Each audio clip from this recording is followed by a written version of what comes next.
สุขภาพแข็งแรงอยู่กับหลาน100 ปีนะอยู่ดีนี่จับพร้อมกันสูงสาธุรักยายนะ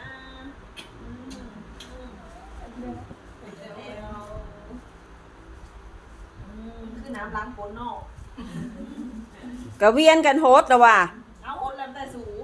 เวียนกันโฮสต์ไปเข้าไปเอาเบิ้งมาถ่ายรูปก่อน เอามาตัก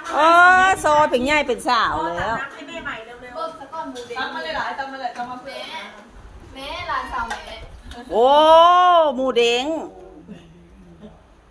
แม่เนี่ยเข้ามาไกลๆ มาเดินจงให้หน่อยนึง มาเด้ออันนี้สองบ๊ายบายแฮปปี้สงกรานต์เดย์คุณยาย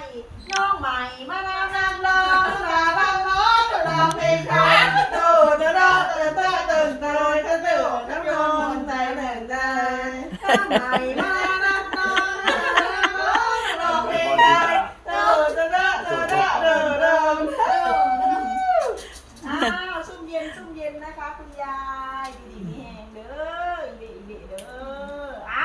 โฮดบัดนี้เอาว่างโฮดบัดนี้ เอาตักน้อยๆเพราะเป็นพิธีตักน้อยๆแล้วก็ยอดใส่มือลาว